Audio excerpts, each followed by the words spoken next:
तो पहला 2 चैप्टर जो हम लोगों ने ऑलरेडी पढ़ रखा है, पहला चैप्टर का नाम क्या था? Basic concepts of chemistry. Second chapter हम लोगों ने क्या पढ़ा? Atomic structure.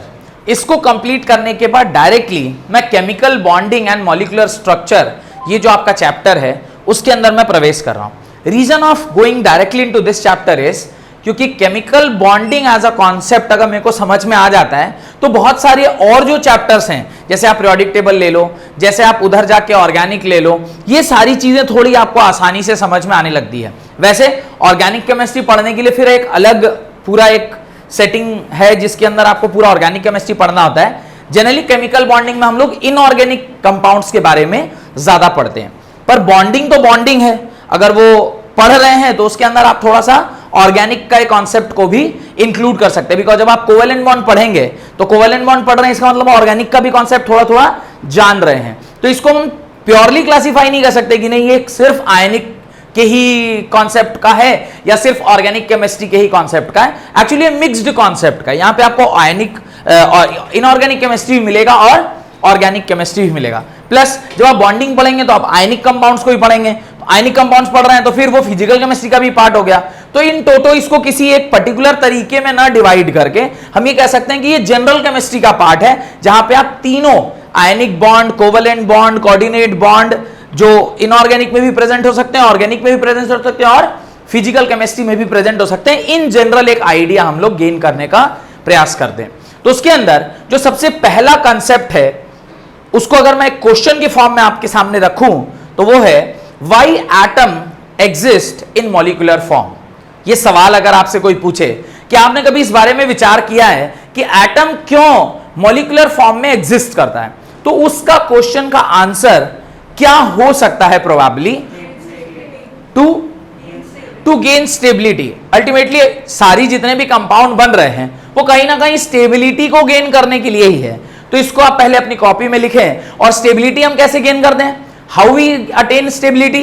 We attain stability by releasing energy. आप एनर्जी को रिलीज करके स्टेबिलिटी गेन करते हैं।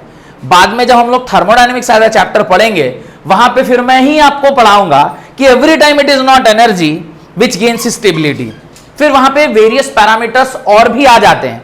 टिल देन आप ये एक जनरल आइडिया अपने दिमाग में रह सकते हैं कि अगर कोई सिस्टम कम एनर्जी वाला है तो वो स्टेबल है अभी के लिए, जब तक आप थर्मोडायनेमिक्स चैप्टर को नहीं पढ़ते हैं। Once you are done with thermodynamics तो आप फिर मेरे से सवाल नहीं पूछेंगे कि सर क्या हर टाइम लेस एनर्जी वाला ही स्टेबल होता है। फिर आप कहेंगे नहीं सर, वो जो कॉन्सेप्ट आपने पढ़ा है उसके बेसिस पे हमें डिसाइड करना पड़ता है। तो वो थर्मोडायनेमिक्स जब पढ़ेंगे तो आपको आइडिया लग जाएगा। लेकिन atoms are more reactive than molecules. Atoms are more reactive than molecules because they have the higher amount of energy. They have the higher amount of energy than molecules. They have the higher amount of energies than molecules. Full stop. Hence, to attain the stability, the stability को attain करने के लिए the atom of the element undergoes bond formation. Hence to attain the stability the atom of the element undergoes bond formation and get stabilised by decrease in energy through bond formation and get stabilized by decrease in energy through bond formation. Bond formation होती है तो atom जो है वो stabilization की ओर बढ़ता है। Reason being atom और मॉलिक्यूल को जब आप एज सच कंपेयर करेंगे तो मॉलिक्यूल की एनर्जी हमेशा कम होती है और एटम की एनर्जी हमेशा हाई होती है। In order to gain stability atoms क्या करते हैं? आपस में एक दूसरे के साथ इंटरैक्ट करते हैं और इंटरैक्शन के दरमियान वो क्या करता है? एनर्जी रिलीज करता है। और जब वो एनर्जी रिलीज करेगा तो वो अनस्टेबल से कहां जाएगा?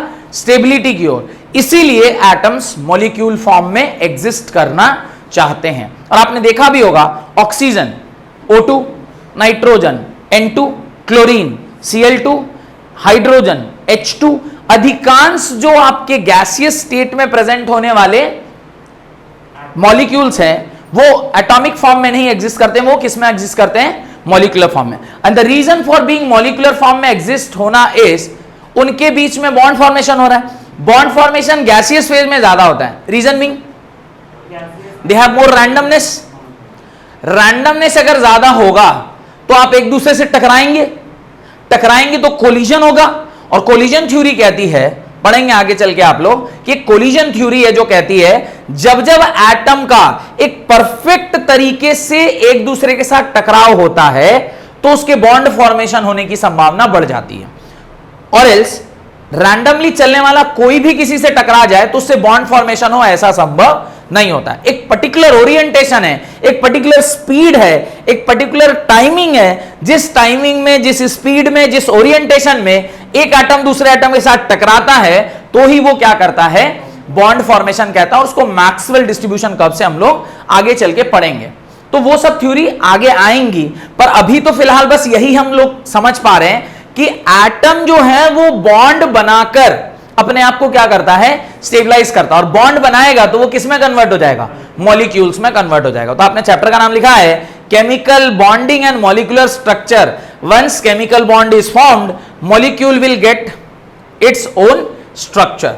आगे लिखें, every chemical bond will be accompanied by, every chemical bond, paragraph change कर लिखिएगा, every chemical bond will be accompanied by decrease in energy, decrease in energy, energy में कमी आना स्वाभाविक है, decrease in energy, and amount of energy released depends upon the strength of chemical bond. Amount of energy released depends upon the strength of chemical bond. Got it? चलिए अब जरा देखिए होता क्या है जब दो एटम आपस में एक दूसरे के क्या आते हैं? करीब आते हैं।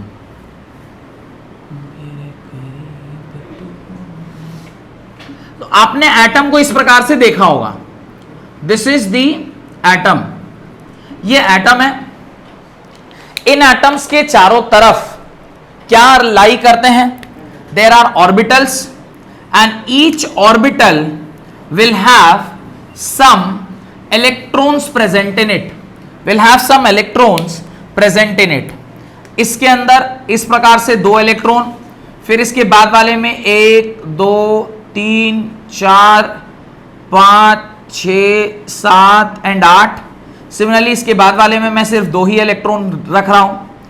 नेक्स्ट इधर भी इस प्रकार से यहां पे इलेक्ट्रॉन्स प्रेजेंट होंगे, 1 2 3 4 5 6 7 और 1 8। यहां पर भी मैं सिर्फ 2 ही इलेक्ट्रॉन रख रहा हूं। ध्यान से देखिए, there are 2 types of forces in this particular arrangement. One force is this nucleus is attracting each and every electron towards it. Each and every electron को ये न्यूक्लियस क्या कर रहा होगा? अपनी ओर अट्रैक्ट कर रहा होगा। सामने वाले का अपना तो खैर कर ही रहा है, अपना कर रहा है तब तो वो स्ट्रक्चर में आया, अभी वो सामने वाले के इलेक्ट्रॉन्स को क्या कर रहा होगा? अट्रैक्ट कर रहा होगा। और ये भी उस तरफ के सारे इलेक्ट्रॉन्स को क्या कर रहा होगा? अपनी ओर खींच रहा होगा। तेरी ओर हाय रब्बा, ये इसको खींच रहा होगा। अब इस खिंचावट के बीच में एक और चीज बहुत ही प्रीडोमिनेंटली काम कर रही होगी, वो है इन दोनों के बीच का रिपल्शन। इन दोनों के बीच का रिपल्शन, ये जो रेड से मैं बना रहा हूं, ये रिपल्शन बिटवीन दी इलेक्ट्रॉन्स है। This is the repulsion between the electrons. ये इलेक्ट्रॉन आपस में एक दूसरे से क्या कर रहे हैं? रिपेल कर रहे हैं। ये इलेक्ट्रॉन्स आपस में एक दूसरे से रिपेल कर रहे हैं। तो हमारे पास 2 टाइप्स ऑफ फोर्सेस, जब कभी भी 2 एटम एक दूसरे के पास क्या करता है? अप्रोच करता है, तो हमें दिखाई देता है। एक मैं सॉलिड लाइन की बोल रहा हूं जो रिपल्सिव फोर्स है। जो क्या है? Repulsive force. एक रिपल्सिव फोर्स होता है वहां पे, और दूसरा होता है अट्रैक्टिव फोर्स, दूसरा इज अट्रैक्टिव फोर्स। दो ही प्रकार के फोर्स वहां पर एग्जिस्टेंस में आपको दिखाई देते हैं। पहली बात, जब ये एटम एक दूसरे के पास आ रहा होगा, इनिशियली कौन सा फोर्स ज्यादा डोमिनेंट होगा? ऑब्वियसली अट्रैक्टिव फोर्स ज्यादा डोमिनेंट होगा, क्योंकि दोनों एक दूसरे को अट्रैक्ट कर रहे होंगे तब ना वो दोनों पास आ रहे होंगे। लेकिन एक टाइम ऐसा आएगा जब ये बहुत ज्यादा पास आ जाएंगे, एक टाइम के बाद जब ये बहुत ज्यादा पास आएंगे तो अट्रैक्टिव फोर्स से ज्यादा कौन हो जाएगा? Repulsive force. पहले अट्रैक्टिव फोर्स डोमिनेंट, पहले रिपल्सिव फोर्स डोमिनेंट रहा होगा, एक टाइम आया होगा, सॉरी उल्टा हो गया, पहले अट्रैक्टिव फोर्स डोमिनेंट रहा होगा, एक टाइम आया होगा, उसके बाद रिपल्सिव फोर्स डोमिनेंट हो गया होगा। इसको ऐसे समझिए कि पहले क्या हो रहा होगा, जैसे जैसे आप एक दूसरे के करीब आ रहे होंगे, पहले आपका जो अट्रैक्टिव फोर्स है वो धीरे धीरे धीरे धीरे धीरे रिड्यूस होगा, फिर एक टाइम आएगा वो जीरो होगा, फिर रिपल्सिव फोर्स धीरे धीरे धीरे धीरे क्या करते कर जाएंगे, इंक्रीज करते जाएंगे। ये आपको समझ में आ गया होगा। अगर ये बात आपको समझ में आ गई है तो इन दोनों के बीच में एक टाइम ऐसा आएगा जिस टाइम पे ये न अट्रैक्टिव फोर्स और रिपल्सिव फोर्स आपस में क्या हो गए होंगे, बराबर हो गए होंगे। उसी पॉइंट पे ना जीरो होगा। That particular point is only known as equilibrium position of the atoms. जब एक एटम दूसरे एटम के करीब आ रहा होता है तो initially the attractive force is dominant और फिर एक पॉइंट के बाद रिपल्सिव फोर्स डोमिनेंट हो जाते हैं। उन दोनों के बीच में एक पॉइंट ऐसा आता है जहां पर attractive force is equal to repulsive force and that is the position of equilibrium, और उसी जगह पे दोनों क्या कर जाते हैं, मॉलिक्यूल में एग्जिस्ट कर जाते हैं। Got it? तो ये डायग्राम आप अपनी कॉपी में बनाएं और बनाने के बाद जो स्टेटमेंट लिखना है उसे लिखिएगा। तो पहले जल्दी से ये डायग्राम आपने बनाए। दो ही तरह के फोर्स काम करते हैं, एक रिपल्सिव फोर्स होता है और एक अट्रैक्टिव फोर्स होता है। और रिपल्सिव और अट्रैक्टिव फोर्स आपस में इंक्रीजिंग एंड डिक्रीजिंग होने के बीच में एक बार इक्विलिब्रियम में जरूर एग्जिस्ट करते हैं। तो लिखें एट इक्विलिब्रियम पोजीशन। अभी तक बना नहीं? दिल बनाने लग गई क्या बॉयफ्रेंड का? अरे अरे दिल नहीं है, वही नहीं है, दोनों ही नहीं है। अच्छा तो दिल तो दे दिए, इसका मतलब किसी को, तभी दोनों नहीं है कह रहे। अच्छा तो प्राइमरी कंडीशन ही नहीं है आपके पास? नहीं है। ओहो, झूठ बोल रही है। सारी चीजें ठीक तो हैं? हाँ सब ठीक। मेरा दोनों दोस्त बहुत बड़ा झूठा है। चलिए ठीक है, अभी जरा ध्यान से देखिए, अभी जरा ध्यान से देखिए। इक्विलिब्रियम पोजीशन पे ये जो मैंने अभी कर्व बनाया है, this is a curve for potential energy versus distance of approach. ये जो मैंने अभी ग्राफ बनाया है, this is potential energy PE versus distance of approach, distance of approach, distance of approach, distance of approach, distance of approach और potential energy के बीच में आपका ग्राफ है। slowly and gradually जैसे जैसे जैसे जैसे ये दोनों एटम आपस में एक दूसरे के पास आ रहे हैं, एक टाइम तक यानी कौन से पॉइंट तक, जिस पॉइंट पे दी वैल्यू इज x नॉट के बराबर, उसके पहले कंटिन्यूअसली ये फोर्स ऑफ अट्रैक्शन को डिनोट कर रहा है, ये फोर्स ऑफ अट्रैक्शन को डिनोट कर रहा है। और इसके बाद वाला जो ग्राफ है वो फोर्स ऑफ रिपल्शन को डिनोट कर रहा है, this is force of repulsion. एक पॉइंट ऐसा आता है जिस पे बॉडी जो है वो मिनिमम पोटेंशियल एनर्जी पे एग्जिस्ट करती है। वो कौन सा पॉइंट है? The point is this point at which it is at PE is equal to minimum. ये मिनिमम पोटेंशियल एनर्जी पॉइंट है। Minimum potential energy means maximum stability, और उस टाइम जो दोनों के बीच की दूरी है that is called as x naught and this is the distance of closest approach at which the atoms can remain in a stable condition if providing the energy of the system is minimum, providing the energy of the system is minimum।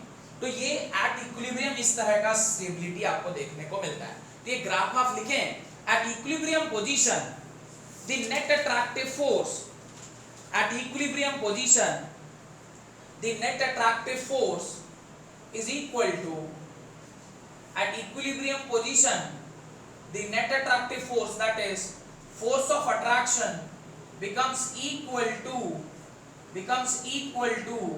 the force of repulsion. The force of repulsion, the force of attraction is equal to the force of repulsion. Got it? ये diagram बहुत important है, जो मैंने energy versus distance of approach का diagram बनाया है, उसके नीचे आप स्टेटमेंट फॉर्म में लिखें, ये ग्राफ बना लीजिए अपनी कॉपी में, और ग्राफ बनाने के बाद स्टेटमेंट फॉर्म में लिखिए जो मैं अभी लिखवा रहा हूं, बहुत इंपॉर्टेंट है. This is the graph between potential energy and distance of approach, minimum distance of approach.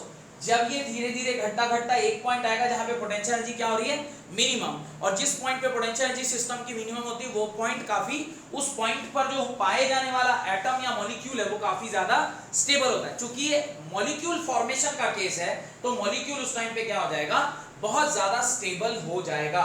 Right? When the two atoms approaches each other,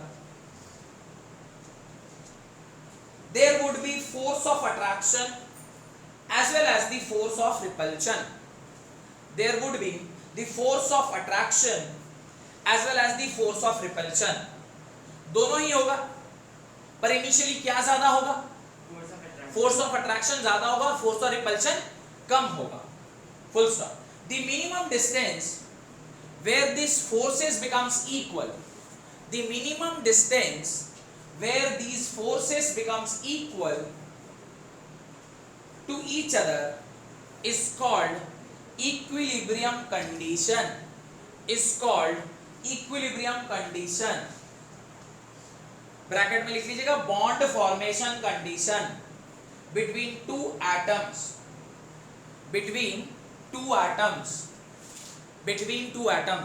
दो एटम के बीच में सबसे कम दूरी यही हो सकती है, क्योंकि इससे जैसे ही आप कम करने की कोशिश करिएगा, ये आपस में एक दूसरे को क्या कर देगा, रिपेल करेगा और डिस्टेंस को क्या कर देगा, बढ़ाने लग जाएगा. तो फुल स्टॉप देके लिखिए, this is the shortest intermolecular distance, this is the shortest intermolecular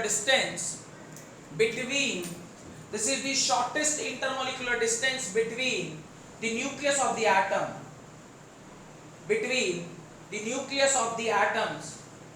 and is called as bond length. इसी को आप क्या कहते हैं, बॉन्ड लेंथ कहते हैं. the distance between two nucleus, याद रखिएगा, डिस्टेंस बिटवीन ये और ये नहीं होता है, this is not the bond length, the distance between two nucleus is the bond length. इसको आप क्या बोलते हो, बॉन्ड लेंथ बोलते हो. ऐसे तो काफी डिटेल में बॉन्ड लेंथ के बारे में पढ़ेंगे हम लोग, फिर भी बॉन्ड लेंथ इसको हम लोग कहते हैं. Full stop. आगे लिखें, the energy released due to attraction between bonded atom, energy released due to attraction between bonded atom is called bond energy of the formed chemical bond. तो केमिकल बॉन्ड के द्वारा जो एनर्जी रिलीज हो रही है during the formation of a molecule is known as bond energy. उसे ही आप क्या बोलते हैं, बॉन्ड एनर्जी कहते हैं. हेडिंग डालें, टाइप्स ऑफ केमिकल बॉन्ड. एक ही जगह पर हम लोग ये सारा कुछ लिख ले रहे हैं, then will read individually one by one. Broadly the chemical bonds are divided into two types. First, strong chemical bond. Second, weak chemical bond. First is strong chemical bond, second is weak chemical bond. Heading डालें, types of strong chemical bond. Strong chemical bond के बारे में पहले पढ़ते हैं, then we'll go up to this weak bond. Right, first point, ionic bond और electrovalent bond. Strong bond के अंदर पहला point, ionic bond या electrovalent bond. इसी को आप क्या कहते हो, either we call it as ionic bond और electrovalent bond. Next, covalent bond. Covalent bond या इसी को आप डेटिव बॉन्ड भी कहते हैं, DATIVE, dative bond, molecular bond भी बोलते हैं। देखते हैं कोवेलेंट बॉन्ड या डेटिव बॉन्ड इसे हम लोग बोलते हैं। नेक्स्ट, कोवेलेंट बॉन्ड का टाइप्स लिखिए। कोवेलेंट बॉन्ड के अंदर 3 type, single bond, covalent bond के अंदर first bit single covalent bond, second bit double covalent bond, third bit triple covalent bond. तो ट्रिपल कोवेलेंट बॉन्ड, तो कुल बॉन्ड जो है वो कितने प्रकार के होते हैं? कोवेलेंट बॉन्ड 3 प्रकार के। ये तो शायद आपने क्लास 10th में भी पढ़ा होगा, single covalent bond, double covalent bond and triple covalent bond. And the carbon hydrocarbon formed by all single bonds are known as alkanes, double bonds are called as alkenes and triple bonds are called as alkynes। इस साल आपको organic में यही 3 chapter पढ़ना है, alkene, alkene and alkyne, ठीक है? तो इसलिए ये थोड़ा ज्यादा इंपॉर्टेंट भी हो जाता है। Next, third coordinate bond. Strong bond के अंदर आप थर्ड लिखिए, बाहर आके थर्ड लिखिए, coordinate bond which is also called as directive bond.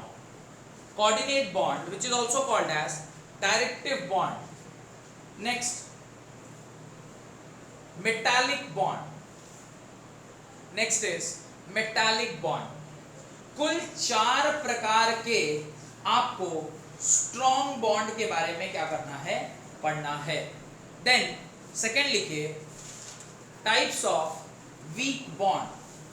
Types of weak bond, types of weak bond, second is types of weak bond। चलिए, weak bond के अंदर आप पहला लिखिए हाइड्रोजन बॉन्ड।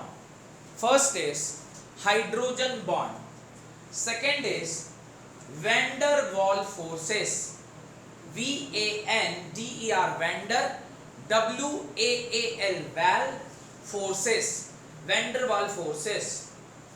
वो कुल मिला के कितने प्रकार का होता है? 5 प्रकार का।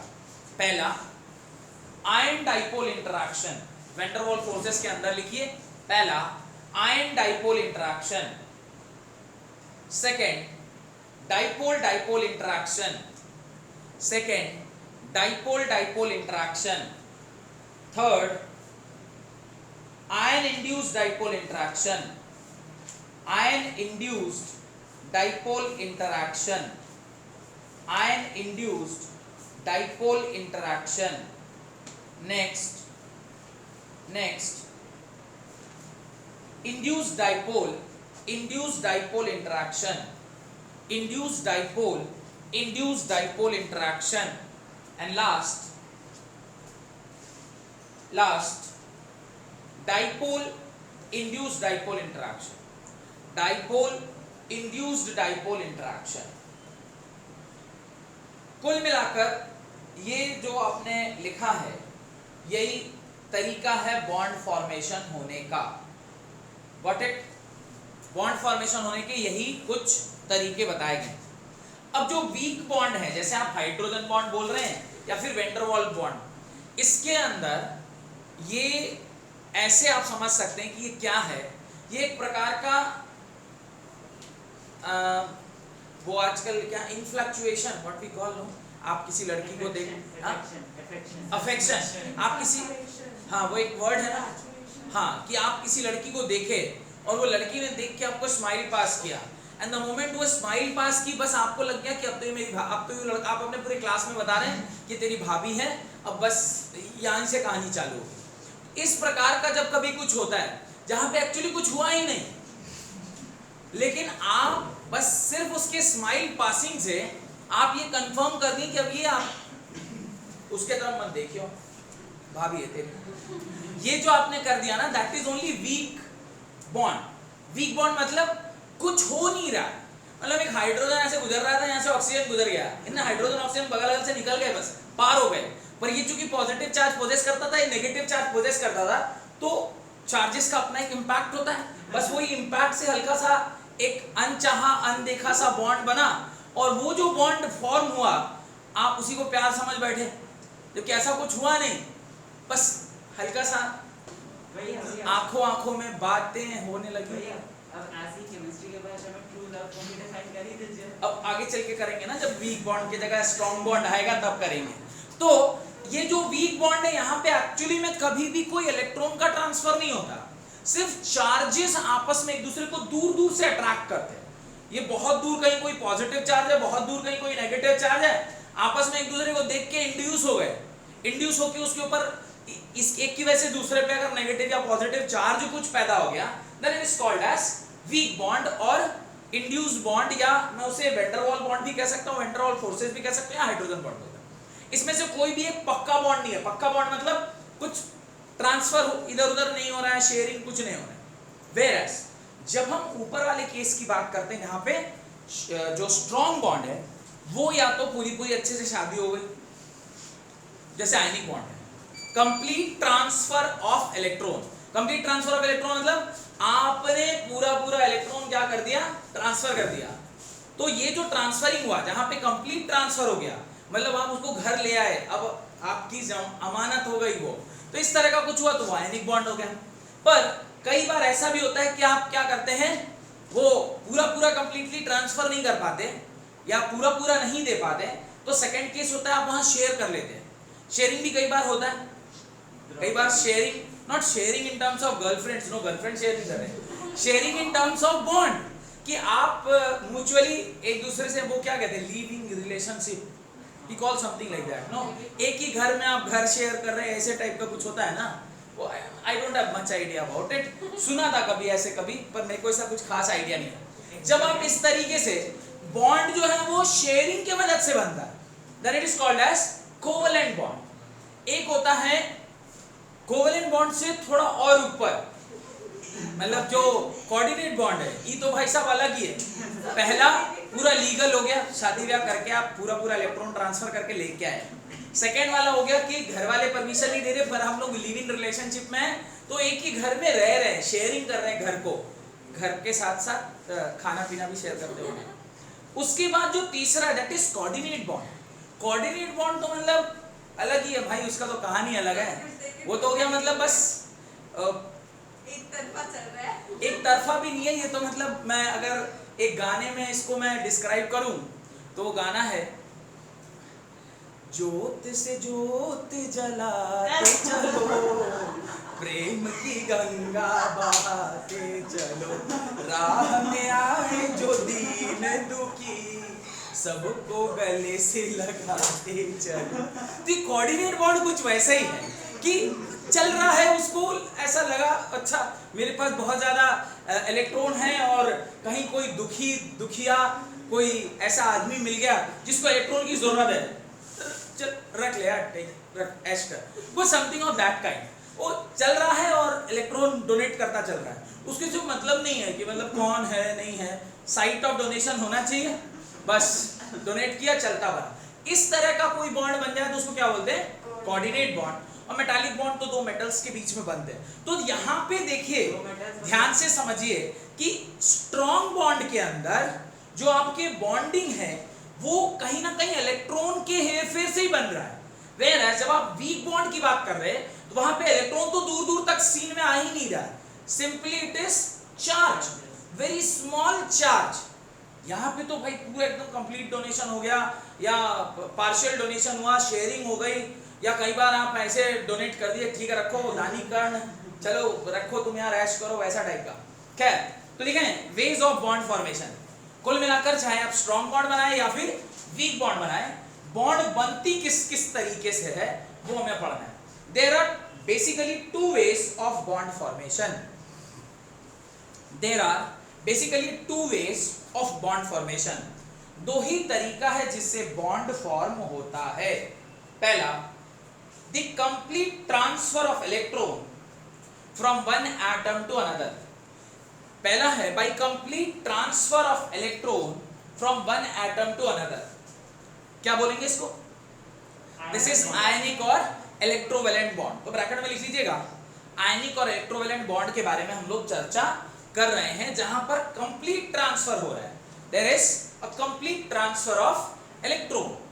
Second, by sharing of electron. Electron क्या हो रहे हैं? शेयर हो रहे हैं, एक एटम से दूसरे एटम में इलेक्ट्रॉन इज गेटिंग शेयर्ड। तो शेयरिंग ऑफ इलेक्ट्रॉन से तीन प्रकार के बॉन्ड बनते हैं, single bond, double bond and triple bond. तो कोवेलेंट बॉन्ड का एग्जांपल ब्रैकेट में आप लिखिए कोवेलेंट बॉन्ड। और कोवेलेंट बॉन्ड कितने प्रकार का होता है? तीन प्रकार का, single bond, double bond and triple bond. ये आपका सेकंड केस है। अब ये जो सेकंड केस आया है ये बेसिकली दो पार्ट में डिवाइडेड होता है। क्या दो पार्ट है मैं बताता हूं। शेयरिंग ऑफ बॉन्ड, मैं ये मिटा रहा हूं, ये सब अब तो इसकी आवश्यकता नहीं है, लिख लिया होगा सब अब तो जो शेयरिंग होती है वो दो प्रकार से होती है। शेयरिंग का ए पार्ट है when there is equal sharing of electron. Equal sharing of electron का क्या मतलब होता है? अगर इसके पास एक इलेक्ट्रॉन है और इसके पास एक इलेक्ट्रॉन है तो दोनों ने अपना एक एक कंट्रीब्यूट किया और शेयर किया। तो मैं इसे एक कार्बन ना बोलकर मैं इसे ए बोल रहा हूं, इसे बी बोल रहा हूं। ए के पास भी एक इलेक्ट्रॉन था, बी के पास भी एक इलेक्ट्रॉन था।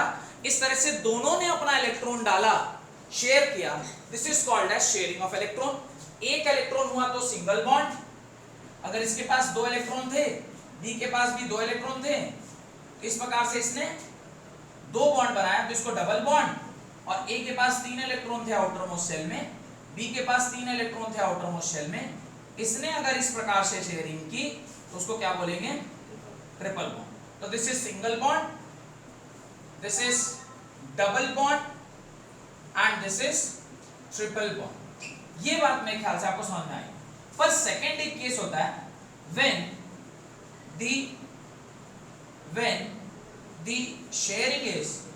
when there is unequal sharing।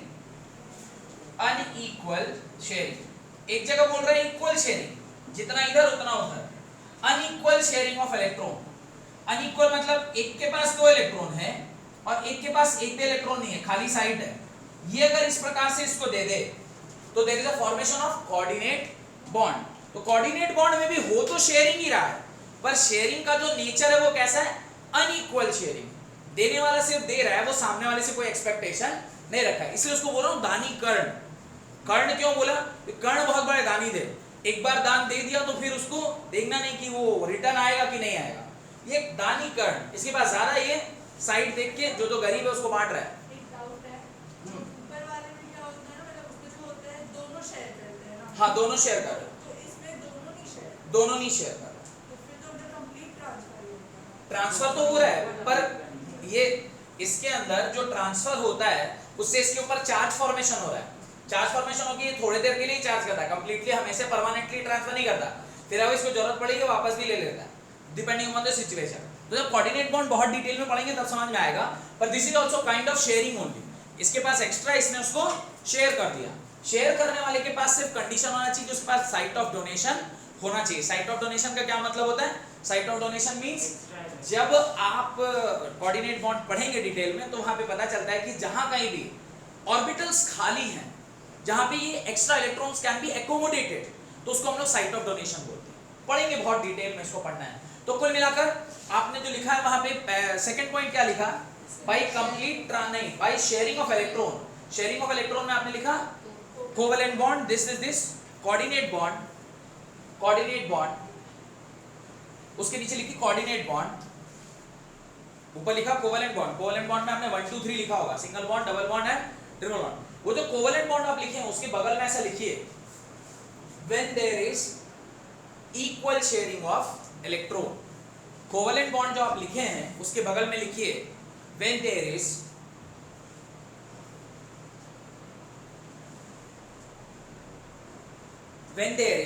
Equal sharing of electron. और जहां कोऑर्डिनेट बॉन्ड लिखे हैं वहां पे लिखिए when there is unequal sharing of electron. Unequal sharing of electron, got it? कुछ 3 डेफिनेशन मुझे आपको लिखवाने हैं आज की क्लास में। लिखिए some important definitions, some important definitions या some important terms, some important definition या सम इंपॉर्टेंट टर्म्स, राइट? पहला valency, first you write as valency. Valency आप किसको कहते हैं? Combining capacity of an electron is known as valency. Is it the electrons present in the outermost shell? क्या always electron present in the outermost shell get involved into bonding? No. तो थोड़ा सा technical है. Write the technical definition. पहला तो आपने कहा the combining capacity of an element is called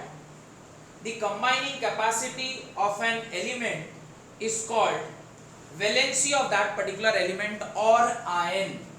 Valency of that particular element or ion.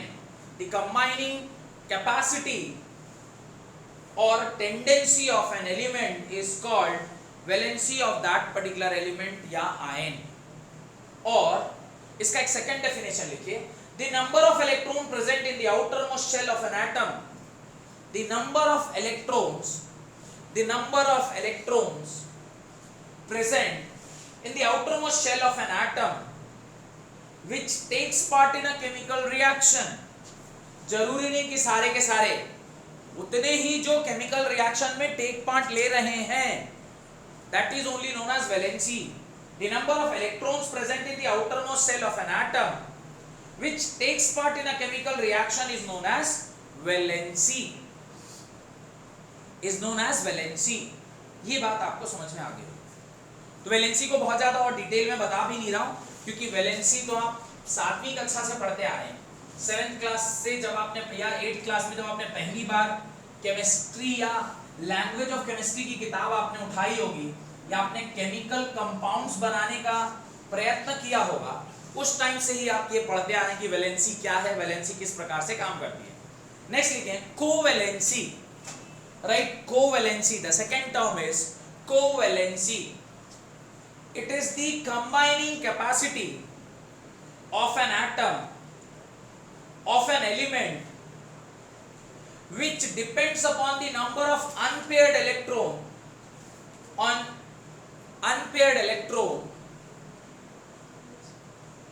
in its ground state or in its excited state.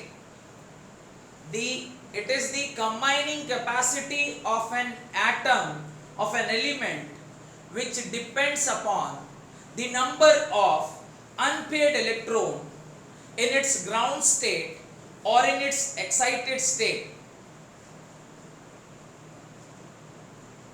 This is known as covalency of an atom. मैंने आपको carbon का configuration पढ़ाया होगा last chapter में. 1s2 2s2 2p2 2p2. अगर मैं valency की परिभाषा से जाऊं, वैलेंसी की परिभाषा कहती है number of electrons present in the outermost shell which takes part in a chemical reaction is known as valency. इस हिसाब से इसका आउटरमोस्ट शेल 2p है. 2p में 2 इलेक्ट्रॉन खाली हैं. वो 2 इलेक्ट्रॉन अगर रिएक्ट करेंगे तो इसकी वैलेंसी क्या होनी चाहिए? 2 इलेक्ट्रॉन, यानी आइदर +2 और -2 डिपेंडिंग अपॉन द सिचुएशन क्या होगा. लेकिन आप जानते हैं कि कार्बन क्या होता है? टेट्रावैलेंट स्ट्रक्चर रखता है. टेट्रावैलेंट स्ट्रक्चर रखना मतलब उसके आउटरमोस्ट शेल में कितने इलेक्ट्रॉन होने चाहिए? 4 इलेक्ट्रॉन. और अगर ये 4 इलेक्ट्रॉन रख रहा है तो ये इसकी वैलेंसी है या इसकी कोवैलेंसी है? This is it's covalency. Why it is it's covalency? Because उसने डेफिनेशन लिखा है it is the combining capacity of an atom of an element which depends upon the number of unpaired electrons present in its ground state or in its excited state is known as covalency of an atom of an element. Is known as covalency of an atom of an element. तो even उसके excited state में जाकर जो number of unpaired electrons है वो हमें गिनती करना होता है. और यही कारण है कि कार्बन कितने बॉन्ड बनाता है? 4 बॉन्ड बनाता है. बिकॉज उसकी कोवेलेंसी क्या है? 4 है. न कि उसकी वैलेंसी 4 है, उसकी कोवेलेंसी 4 है. अगर नाइट्रोजन 3 बॉन्ड बना रहा है तो उसकी कोवेलेंसी 3 है, इसलिए वो ट्रिपल बॉन्ड बनाता है. ऑक्सीजन 2 बॉन्ड बनाता है क्योंकि उसकी कोवेलेंसी 2 है.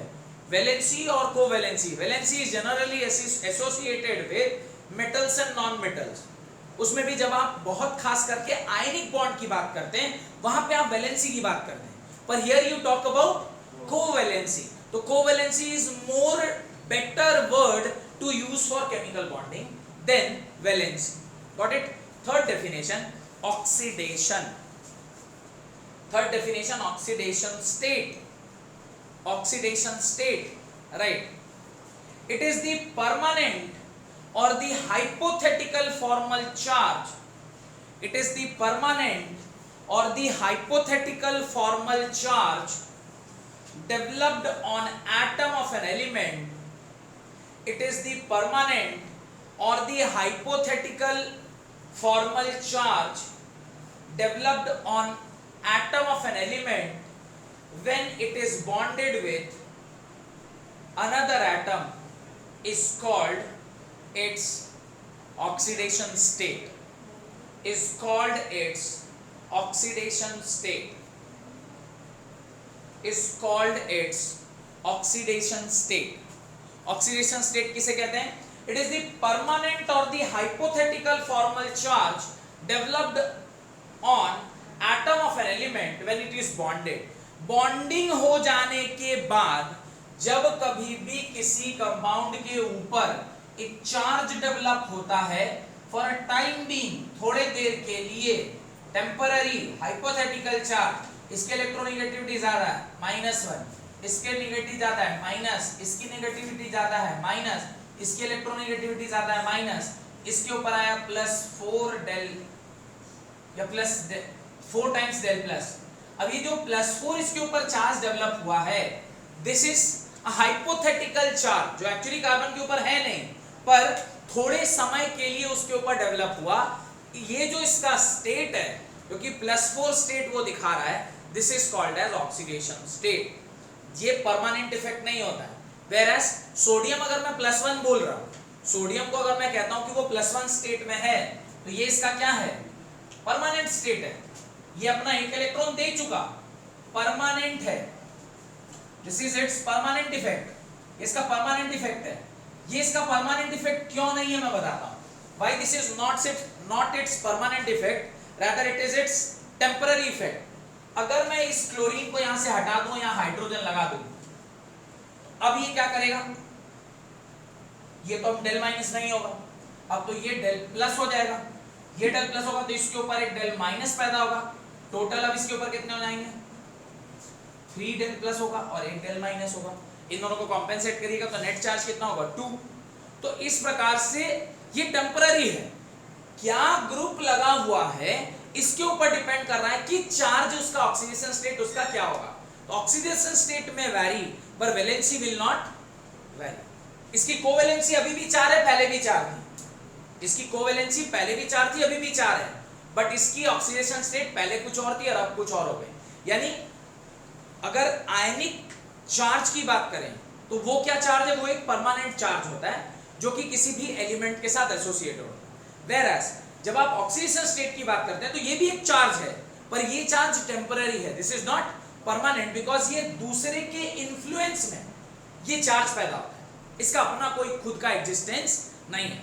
इसीलिए उसके नीचे नोट डाल के लिखिए, ionic bond has permanent charge associated with it. Ionic bond has permanent charge associated with it, whereas covalent bonds, due to the difference in electronegativity, whereas the covalent bonds, due to the difference in the electronegativity, have a hypothetical charge known as oxidation state, known as oxidation state. तो oxidation state आप दोनों का निकाल सकते हैं। Covalent compound बनेगा उसका भी और आयनिक कंपाउंड बनेगा उसका भी। In case of ionic compound the charge which is developed is permanent in nature, whereas जब आप कोवेलेंट बॉन्ड बनाते हैं तो जो चार्ज डेवलप हुआ है वो कैसा होता है? हाइपोथेटिकल नेचर का होता है। Covalent bond due to difference in electronegativity possess hypothetical charge. कोई दिक्कत? कोई दिक्कत? तो यहां तक रखते हैं। अगली क्लास में कोवैलेंसी और ऑक्सीडेशन स्टेट के बीच में डिफरेंस लिखते हुए we will move to the various theories, जिसके अंदर आपको जो पहली थ्योरी पढ़नी है that is Lewis theory approach of chemical bonding. आपको कई सारी थ्योरीज पढ़नी है, जिसमें जो पहली थ्योरी है वो लुईस थ्योरी है, फिर आप धीरे धीरे लुईस थ्योरी का एक्सेप्शन देखेंगे, एक्सेप्शन देखने के बाद बीएससीपीआर आएगा, बीएससीपीआर के बाद बीबीटी आएगी, बीबीटी के बाद फिर धीरे धीरे कहानी हाइब्रिडाइजेशन को जाएगी, हाइब्रिडाइजेशन होते हुए आप एमओटी तक आपको चलना है, मॉलिक्यूलर ऑर्बिटल थ्योरी तक। और अगले साल आप क्रिस्टल फील्ड थ्योरी भी देखते हैं जब आप coordination compound as a chapter को पढ़ेंगे। तो कई सारी थ्योरीज हैं, हर थ्योरी में कुछ ड्रॉबैक आया तो उस ड्रॉबैक को फिर से सही करने के लिए एक नई थ्योरी बताई गई और वो नई थ्योरी फिर आगे के कहानी को एक्सप्लेन की। जब तक वो थ्योरी का कोई अपवाद नहीं मिल रहा था तब तक वो थ्योरी सही थी, जैसे ही उसका कोई अपवाद मिल गया वो थ्योरी गड़बड़ हो गई और फिर एक नई थ्योरी आ गई। ऐसे धीरे धीरे आज जो प्रेजेंट केमिकल बॉन्डिंग की थ्योरी है जो अभी हम लोग पढ़ते हैं, that is crystal field theory which is applicable to all the types of bonding, और molecular orbital theory is applicable to all the molecular compounds। उसका भी restrictions हैं, वो सारी चीजें हम लोग धीरे धीरे करके पढ़ेंगे। बहुत बहुत धन्यवाद आज की क्लास अटेंड करने के लिए।